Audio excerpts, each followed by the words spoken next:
장치를 설계하는 데 있어서 한 3가지 정도가 중요하게 그 시험 문제로 출제되고 있습니다. 우선은 유속인데요. 유속이라는 것은 V 이렇게 나타내는데, 이거는 필터로 들어오는 유량 대비 그 다음에 이 장치의 면적으로서 구할 수가 있게 되어 있습니다. 그런데 이걸 제가 한번 눕혀서 그려보면 결국은 여과되는 포집되는 이 여과포의 전체의 면적을 여기 AF라고 써야 하기 때문에 여기 파이 D, 원주인 파이 D와 장치의 길이 혹은 높이라고 표현될 수 있겠습니다.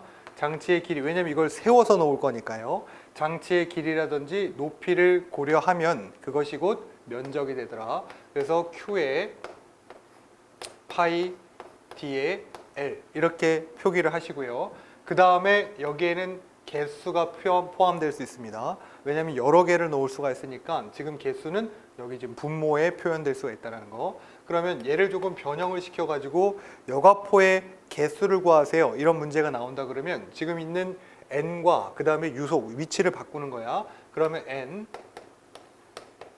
q f라고 할게요. 이건 필터로 들어오는 유량이니까 해서 파이 d의 l에 필터로 들어오는 유속, 이것도 필터라고 하죠. 네, 필터로 들어오는 유속이라고 할 수 있기 때문에 자, 이런 식으로 표현이 됩니다. 그래서 제가 이 여과포 개수 외우시는 거 상당히 중요하다고 했었습니다. 너무 잘 나오는 문제라 이것도 별표 여기다가 막. 자, 이거 어떻게 하기로 했었냐면 여과포의 개수 이기 때문에 뭐만 따요? 여보만 따는 거야. 여보 해갖고 이제 밤에 이제 큐피트의 화살을 그분한테 보내는 겁니다. 그래서 여기 Q야. 그 다음에 파일이니까 피트의 러브 이렇게 하시면 어때요? 그 다음에 뭐 F는 쓰시거나 안 쓰시거나 팡. 네, 이렇게 하게 되면 여과포의 개수를 외우는 공식을 외우시는 방법이 됩니다. 이것도 너무 잘 나오니까 제가 억지로 만들어낸 거예요. 그래서 이거 가지고 문제 푸시는 게 있더라. 단 주의하실 거는 여과포의 개수를 내가 계산을 했더니 24.42가 나왔어. 이걸 반올림할 수는 없지만 그냥 무조건 여과포의 개수는 이렇게 된다고 했을 경우에는 올림을 하는 겁니다. 그래서 25개 이렇게 만드는 거예요. 앞에서 보셨던 벤츄리 스크러버의 노즐 개수 산정하는 거 있죠? 그것도 마찬가지로 반올림이 아니라 올림에서 적용해야지 된다는 걸 꼭 기억하셔야 합니다. 뭐 객관식에서는 보기 항에 1, 2, 3, 4에 뭐 그와 비슷한 것들이 다 되어 있지만 필답형에서는 그렇지 않기 때문에 그 개수를 하나 올린다는 걸 꼭 기억하셔야 합니다. 그걸로 실수하시는 분들이 많아요. 자, 그렇게 하시고요. 전기 집진 장치는 그 코로나 방전이라는 걸 통해서 지금 원래 이제 주변에는 공기라는 것에 대한 이제 절연성이 있는 것이 공기잖아요. 그런데 그래서 우리가 전기가 서로 간에 통하지 않는데 그걸 이제 임의적으로 그러니까 의도적으로 방전을 자꾸 그러니까 전선을 까놓은 것처럼 방전을 자꾸 시키면 스파크가 튀면서 주변의 절연성이 좀 깨집니다.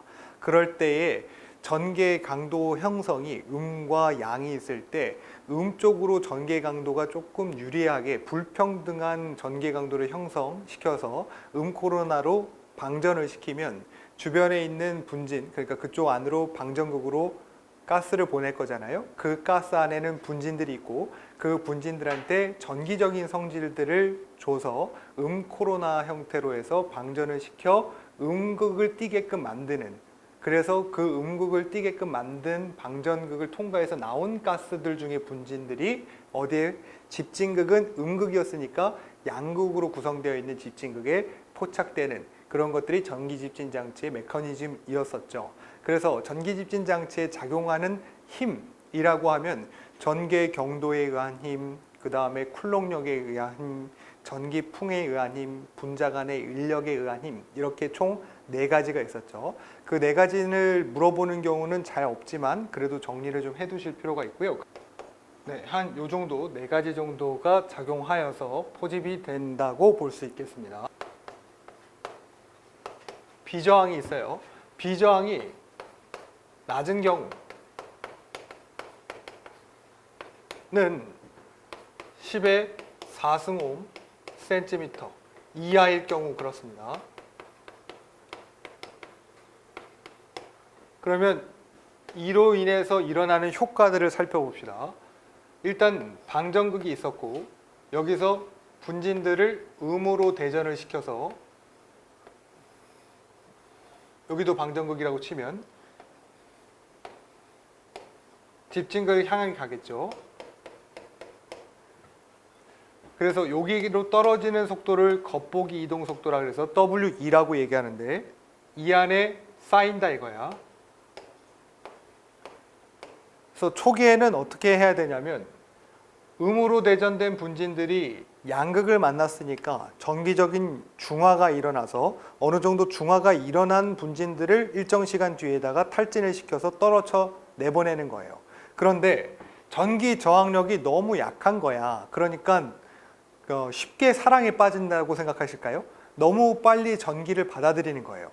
음으로 대전된 애들이 이쪽에 부착이 됐는데 양극을 만나서 너무 쉽게 사랑에 빠지니까 어떻게 되냐면 얘네가 플러스로 변합니다. 네, 중성이 좀 돼야지 되는데 그렇지 못하고 너무 쉽게 빨리 플러스로 된 거야. 그러면 어떻게 돼요? 얘랑 여기 지금 집진판이랑 둘 다 플러스잖아요. 그러니까 뜬다 이거야. 이게 공중으로 비산이 됩니다. 비산이 되는데 위에는 또 방정극이 있단 말이지. 방정극에서는 뭐로 내보내고 있어요? 자꾸 코로나는 음으로 방전시키고 있잖아요. 그러니까 위에 만나면 또 얘네들이 올라간 애들이 금세 마이너스화 되는 거예요. 음이온이 된다는 얘기지. 음이온이 되어서 다시 밑으로 재비산되고 그런 현상이 반복적으로 일어납니다. 이런 걸 뭐라고 얘기하냐면 재비산이라고 얘기하고요. 점핑 현상이라고 얘기하고 있죠.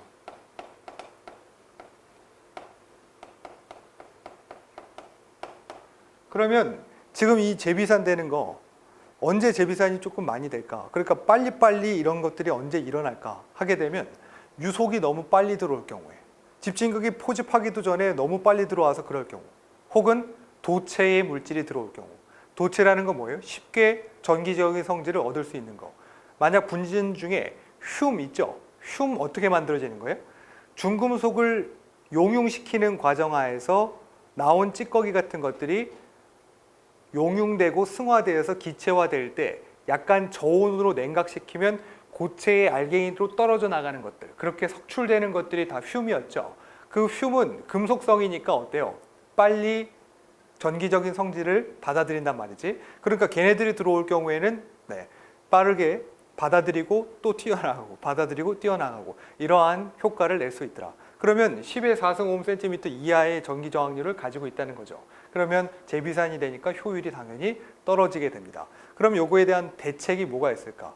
약간 중성화로 만들어야 된다는 얘기예요. 그래서 암모니아 가스를 조금 투입합니다. 원인 같은 경우에는 유속이 빠르거나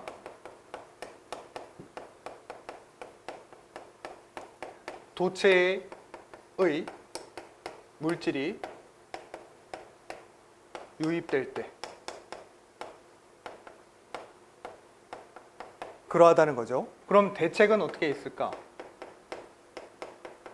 제일 많이 물어보는 겁니다. NH3 가스를 넣어줘요.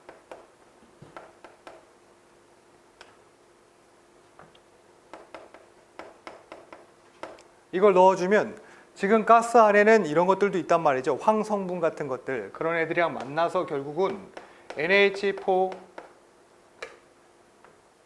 NH42, SO4. 네.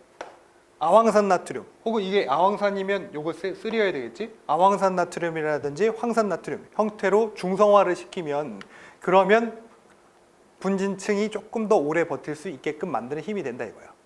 또한 유속이 너무 빠르다는 얘기는 유속을 조금 적절하게 조절을 한다든지 또한 집진이 너무 쉽게 되지 않아요. 오래 조금 체류하고 싶어. 그러면 계속 보낼 수는 없잖아요. 그러니까 약간 방정극에서 유입되는 것들의 양을 좀 줄인다든지 하게 되면 대책을 마련할 수가 있게 됩니다.